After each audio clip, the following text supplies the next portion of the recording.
ಆತ್ಮೀಯ ವಿದ್ಯಾರ್ಥಿಗಳಿಗೆ ಸ್ವಾಗತ. ನಾನು doctor Chidanand K Badiger Anand education ಅಕಾಡೆಮಿಯಿಂದ ಮಾತಾಡ್ತಾ ಇದ್ದೀನಿ. ನಾವು 8ನೇ ತರಗತಿ, 9ನೇ ತರಗತಿ, 10ನೇ ತರಗತಿ ಮತ್ತು PUC ಪ್ರಥಮ ವರ್ಷ ಮತ್ತು ದ್ವಿತೀಯ ವರ್ಷದ ವಿದ್ಯಾರ್ಥಿಗಳಿಗೆ ಕನ್ನಡದಿಂದ ಸುಲಭವಾಗಿ ಇಂಗ್ಲೀಷ್ ವ್ಯಾಕರಣವನ್ನು ಕಲಿಯುವುದನ್ನು ಹೇಳ್ಕೊಡ್ತಾ ಇದ್ದೀವಿ. ಹಿಂದಿನ ವಿಡಿಯೋದೊಳಗೆ ಈ ಪಾರ್ಟ್ಸ್ ಆಫ್ ಸ್ಪೀಚ್ ಅವನ್ನೆಲ್ಲ ನೋಡಿದ್ದೀವಿ. ಈಗ ಅದರಲ್ಲಿ ಡಿಟೇಲ್ ಆಗಿ ಮತ್ತು ನೌನ್ ಅನ್ನುವಂಥ ಒಂದು ನಾಮಪದವನ್ನು ನಾವು ಹಿಂದಿನ ವಿಡಿಯೋದೊಳಗೆ ನೋಡಿದ್ದೀವಿ. ಆನಂತರ ಸರ್ವನಾಮ, ಈ ಸರ್ವನಾಮದೊಳಗೆ ಡಿಟೇಲ್ಸನ್ನು ನಾವು ನೋಡೋಣ. ಪ್ರನೌನ್ಸ್ ಅಂತ ಕರಿತೀವಿ ಇಂಗ್ಲೀಷ್ನಲ್ಲಿ. ಪ್ರನೌನ್ಸ್ ಸರ್ವನಾಮಗಳು. Kinds of pronouns. Personal pronouns ಇವಕ್ಕೆ ಪುರುಷವಾಚಕಗಳು ಅಥವಾ ವ್ಯಕ್ತಿವಾಚಕ ಸರ್ವನಾಮಗಳು ಅಂತ ಕರಿತೀವಿ. ಪುರುಷವಾಚಕ ಅಥವಾ ವ್ಯಕ್ತಿವಾಚಕ ಸರ್ವನಾಮಗಳು.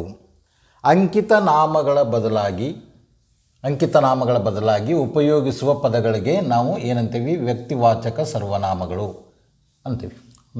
ಅಂಕಿತ ನಾಮಗಳ ಬದಲಾಗಿ ಈಗ ಯಾವುದೇ ಒಬ್ಬ ವ್ಯಕ್ತಿ ಹೆಸರಿನಿಂದ ನಾವು ಒಂದು ಸೆಂಟೆನ್ಸ್ ವಾಕ್ಯವನ್ನು ಇರ್ತದೆ, ಆ ವ್ಯಕ್ತಿ ಹೆಸರನ್ನ ಆಗಲೆಲ್ಲ ಪ್ರತಿ ಸಲ ನಾವು ಉಪಯೋಗಿಸಿದೆ ಆ ಒಂದು ಸ್ಥಳದಲ್ಲಿ ಬೇರೆ ಒಂದು ಪದವನ್ನು ಉಪಯೋಗ ಮಾಡ್ತೀವಿ. ಸರ್ವನಾಮವನ್ನು ಉಪಯೋಗ ಮಾಡ್ತೀವಿ. ಅದಕ್ಕೆ ನಾವೇನಂತೀವಿ? ಅಂಕಿತ ನಾಮದ ಬದಲಾಗಿ ಉಪಯೋಗಿಸುವಂಥ ಪದಗಳಿಗೆ ವ್ಯಕ್ತಿವಾಚಕ ಸರ್ವನಾಮಗಳು ಎನ್ನುವರು. ಇವುಗಳನ್ನು ಪುರುಷವಾಚಕಗಳು ಅಂತ ನಾವು ಕರಿತೀವಿ. Those pronouns used for the person or persons speaking or said to be the pronouns of the first person. ಇಲ್ಲಿ ಉತ್ತಮ ಪುರುಷ, ಮಧ್ಯಮ ಪುರುಷ ಮತ್ತು ಪ್ರಥಮ ಪುರುಷ ಅನ್ನುವಂಥ 3 ಭಾಗಗಳು ಬರ್ತಾವೆ. ಹೌದಲ್ಲ? ಅದರಲ್ಲಿ ಇದು ಮೊದಲನೇ ಉತ್ತಮ ಪುರುಷದೊಳಗೆ ಏನು ಬರ್ತದಪ್ಪ ಅಂದರೆ ಐ ಮತ್ತು ಉಯ್. ಐ ಅಂದರೆ ನಾನು, ಉಯ್ ಅಂದರೆ ನಾವು. ಉತ್ತಮ ಪುರುಷ. Those pronouns used for the persons speaking or said to be the pronouns of the first person. ಉತ್ತಮ ಪುರುಷ ದೇ ಆರ್ ಐ ಮತ್ತು ಉಯ್. ಐ ಅಂದರೆ ನಾನು, ಉಯ್ ಅಂದರೆ ನಾವು. Second, those pronouns used for the person or persons spoken to are said to be the pronouns of the second person. Spoken to ಯಾರ ಪರವಾಗಿ ನಾವು ಮಾತಾಡ್ತಾ ಇದ್ದೀವಿ. those pronouns used for the person spoken to are said to be the pronouns of the second person. ಇದನ್ನು ಮಧ್ಯಮ ಪುರುಷ ಅಂತ ಕರಿತೀವಿ ನಾವು. ಮಧ್ಯಮ ಪುರುಷ ಇದರೊಳಗೆ ದೇ ಆರ್ ಯು ಮತ್ತು ಯು ಅಂದರೆ ನೀನು, ಯು ಅಂದರೆ ನೀವು.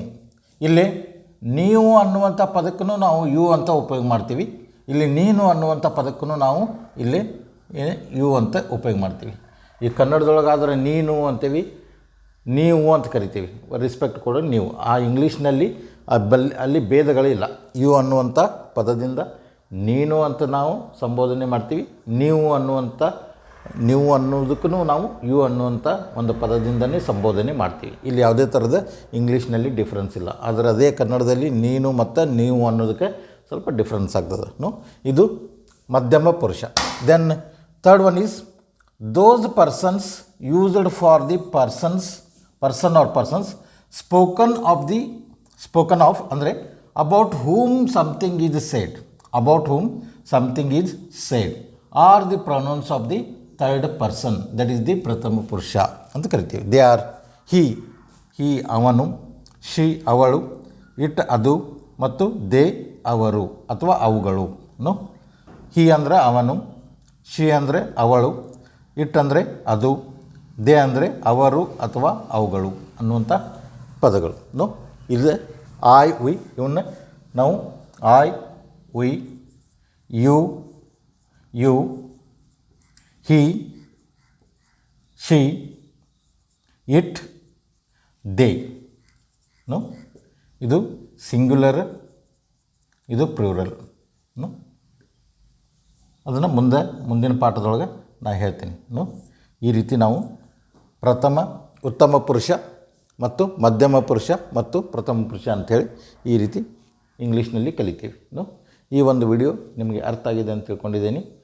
ಸಬ್ಸ್ಕ್ರೈಬ್ ಮಾಡಿರಿ, ಲೈಕ್ ಮಾಡಿರಿ ಮತ್ತು ಶೇರ್ ಮಾಡಿರಿ ಅಂತ ಹೇಳ್ತಾ ಈ ಒಂದು ವಿಡಿಯೋ ಮುಗಿಸ್ತಾ ಇದ್ದೀನಿ. ಧನ್ಯವಾದಗಳು.